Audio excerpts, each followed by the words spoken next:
قباسين بلدة كردية تقع شمال شرق مدينة حلب على بعد حوالي 50 كيلومترا، تابعة لمنطقة الباب، وتبعد عن مدينة الباب حوالي 7 كيلومترات من الجهة الشمالية، وهي واقعة بين الباب والحدود التركية التي تبعد عن بلدة قباسين حوالي 30 كيلومترا. اختلف المؤرخون على تسمية البلدة بهذا الاسم، فمنهم من قال أن أصل الكلمة سرياني ويعني مدار القمر، ومنهم من قال بأن اسم القرية يعود لشخص سكن فيها وأسسها وبنى قبة واسمه ياسين، فأصبحت قبة ياسين، وتطور الاسم فيما بعد وسميت البلدة بقباسين.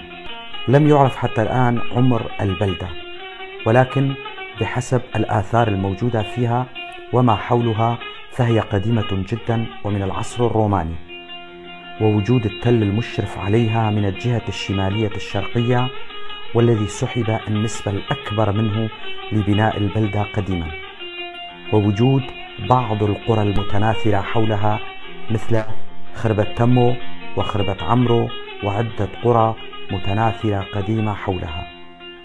قباسين كردية الأصل نسبة إلى السكان الموجودين فيها قديما، وملكية الأراضي المحيطة بها تعود للمكون الكردي، فقد كانت نسبة الأراضي التي يملكها الكرد أكثر من 80%، والبقية تعود للأغوات من بيت أليجن أو إيجن، والذي يعود أصولهم للتركمان إبان الاحتلال العثماني.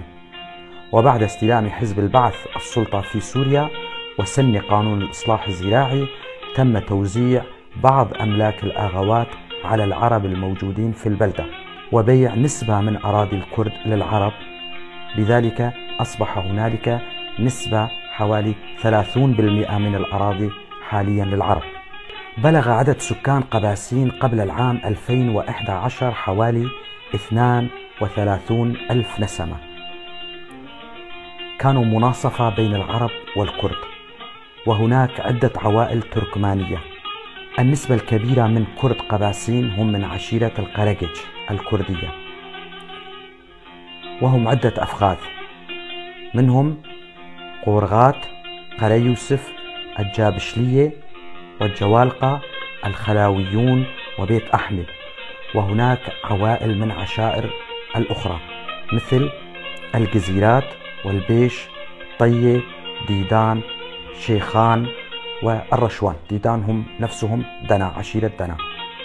أما العشائر العربية الموجودة فهم الجيسات والدماخلة والبطوش وبعض من العشائر الأخرى بنسبة ضئيلة.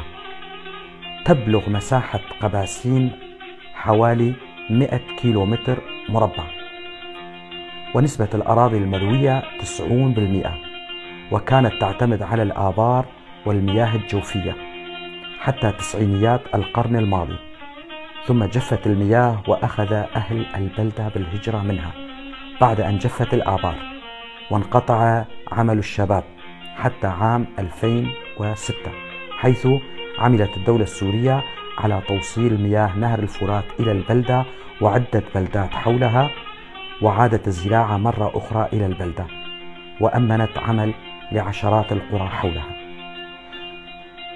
كان البلدة يعتمدون في مورد رزقهم على الزراعة وتربية الأغنام، ولكن بعد زراعة الأراضي البعلية بأشجار الزيتون وقلة المساحات للرعي تضاءلت نسبة المواشي، وتجاوزت أعداد أشجار الزيتون عشرات الآلاف، وبقيت الأراضي الخصبة التي تصلح لجميع الخضروات والبقوليات.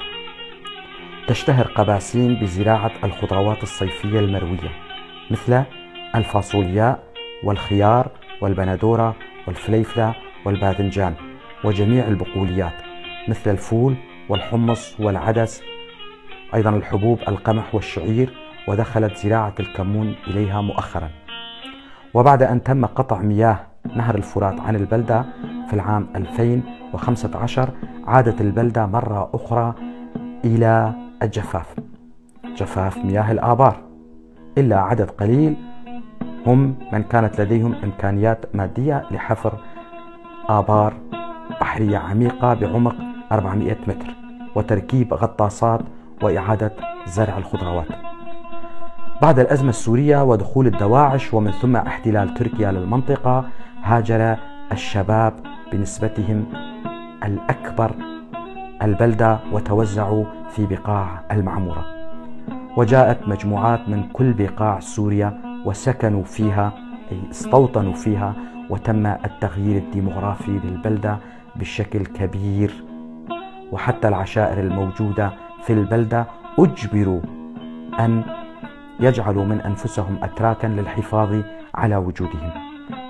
كان جميع أهل البلدة حتى سبعينيات القرن الماضي يتكلمون اللغة الكردية، حتى العرب الذين كانوا في هذه البلدة كانوا يتكلمون باللغة الكردية، إلا أنه بعد ذلك اختفى نجم اللغة الكردية بالبلدة، والآن نسبة الذين يتكلمون الكردية في البلدة لا يتجاوز 5%. هذه المعلومات وصلتني من أحد أبناء بلدة قباسين، وأنا ألقيها بصوتي. أنا علي عبد الله كولو، محام من منطقة ترباسية. شكرا لكم.